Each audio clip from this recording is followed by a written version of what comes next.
வணக்கம். நான் வள்ளி வீட்டு சமையல் சேனல்லேருந்து நான் வள்ளி பேசுகிறேன். இன்றைக்கி உங்களுக்கு நான் என்ன சொல்லி கொடுக்க போகிறேன் அப்படின்னா, எறா தொக்கு. எறா 200 கிராம் அலசி எடுத்து வச்சுக்கோங்க. தக்காளி 2 தக்காளி, அதை கட் பண்ணாமல் பிச்சு போட்டு வச்சுக்கோங்க. நான் எப்படி பிச்சு போட்டு வச்சுருக்கேன்னு பார்த்துக்கோங்க.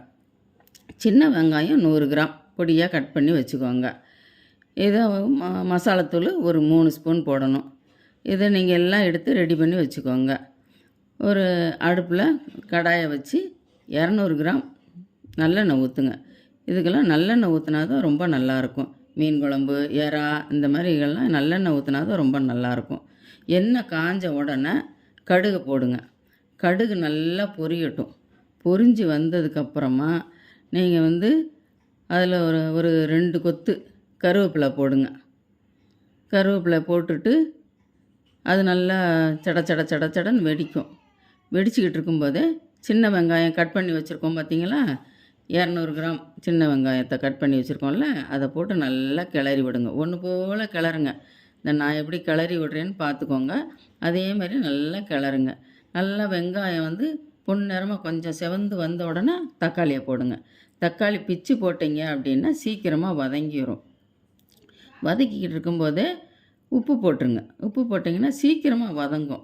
அதுக்காக தான் அந்த உப்பும் போடுறது, தக்காளியும் பிச்சு போடுறது. பிச்சு போட்டு நல்லா வதக்குங்க.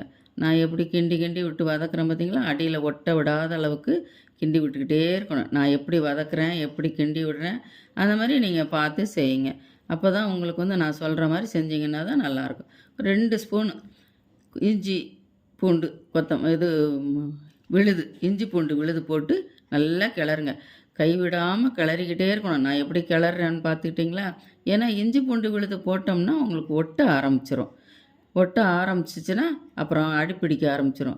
உடனே நீங்கள் என்ன செய்யுங்க, 3 ஸ்பூன் மசாலாத்தூள், வீட்டு மசாலாத்தூள். நான் வீட்டு மசாலாத்தூள் எப்படி அரைக்கிறேன்னு உங்களுக்கு நான் ஒரு நாளைக்கு சொல்லி காமிக்கிறேன்.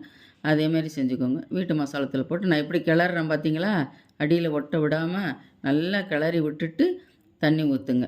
தண்ணி ஓரளவு கொஞ்சம் ஒரு ஆளாக்கு டம்ளர் ஆளாக்கு தண்ணி பிடிக்கிற மாதிரி ஒரு டம்ளர் எடுத்து வச்சுக்கிட்டு 1.5 டம்ளர் தண்ணி ஊற்றுங்க.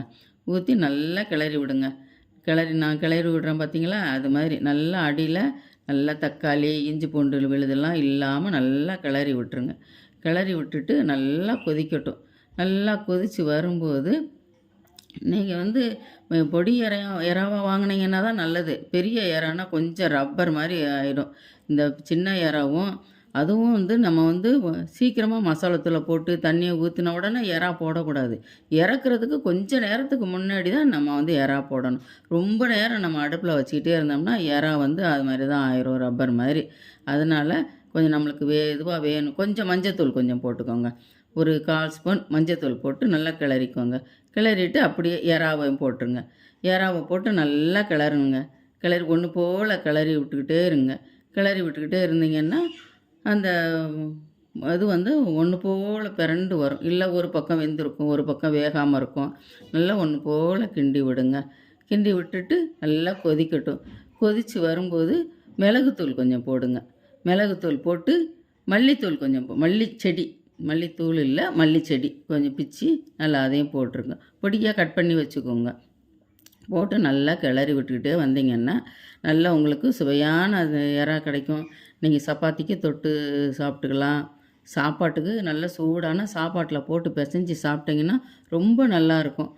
நீங்கள் நான் செஞ்ச எறா உங்களுக்கு பிடிச்சிருக்கு அப்படின்னா கமெண்ட் பண்ணுங்கள். நம்ம சேனலை ஃபாலோ பண்ணுங்கள். நல்லாயிருக்கும், செஞ்சு பாருங்கள்.